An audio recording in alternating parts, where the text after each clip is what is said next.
In the last lecture, we created this custom event and called it increased jumping force. Then we built the following logic.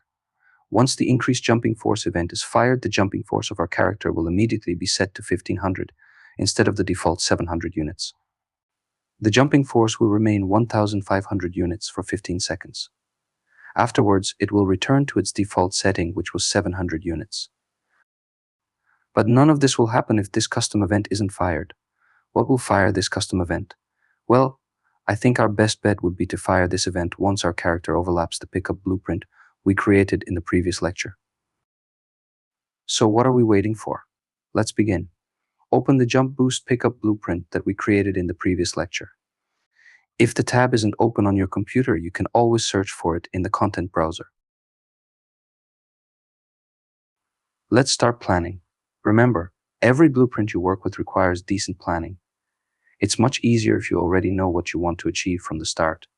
I had a very tiresome experience of adding functionality to the blueprint after I finished working on it. Don't make my mistakes. Plan everything or as much as possible in the initial phase. Okay, we want to create a blueprint that will function as a pickup for players. Specifically, when the player overlaps the mesh component of this blueprint, it should gain a temporary boost in the jumping force. After the overlap occurred, the jump boost pickup blueprint should disappear from the game world. Let's get to it then. Let's create an overlap event. To do so, right-click on the static mesh component of this blueprint. In this case, we named it jump boost pickup. Expand add event and choose on component begin overlap. Click it. Okay, this event is fired when something in the world overlaps it, but we need it to fire only when the player overlaps it, nothing else. Like everything in the Unreal Engine, this can be done in various ways.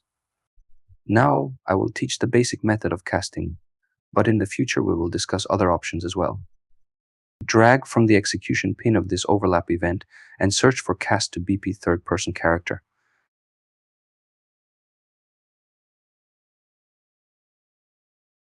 Now we need to specify who is the third-person character. In this case, it is the one that overlaps the mesh, right?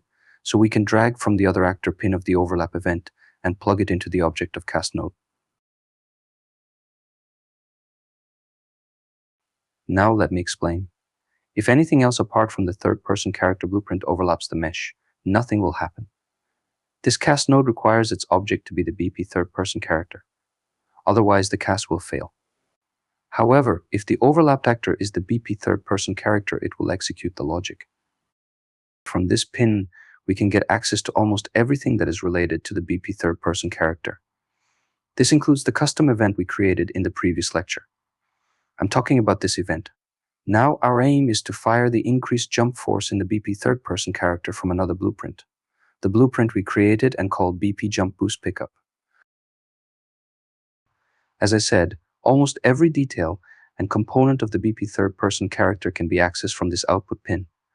Let's drag from it and search for the event increased jumping force.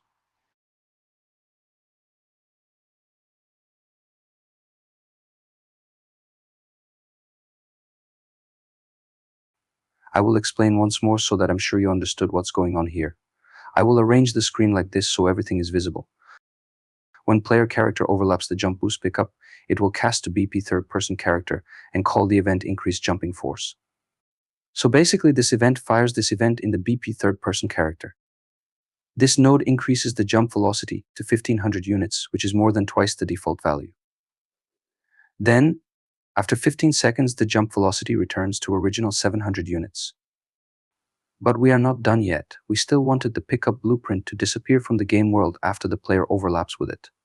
To do this, we can simply add another node called destroy actor over here.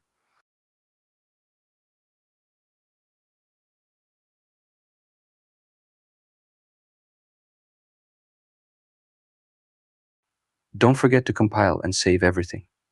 Otherwise, our blueprint won't work appropriately. Now let's test it out.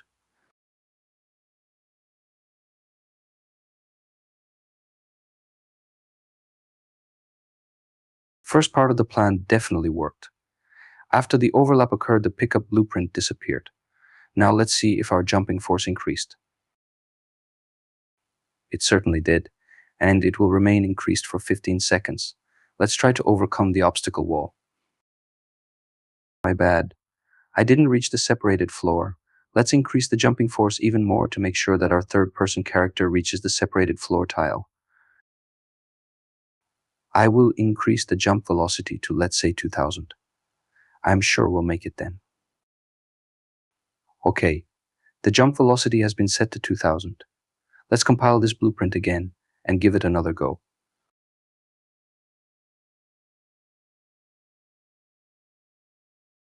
I took the pickup. Now let's accelerate a bit and jump. That's it, I made it. Fantastic. We already created 2 challenges and managed to overcome them. I sincerely hope you understood everything we did in this lecture. Otherwise, I urge you to contact me in the QA section and ask for help. Please don't proceed to the next lecture until you grasped everything we learned in this lecture. It's very important. Your assignment is to add a couple of separated floor tiles and try to jump on all of them. Make sure the distance between these tiles varies. Adjust the jump velocity strength accordingly so that you can reach all the separated tiles. Thanks for watching, and I will see you in the next lecture.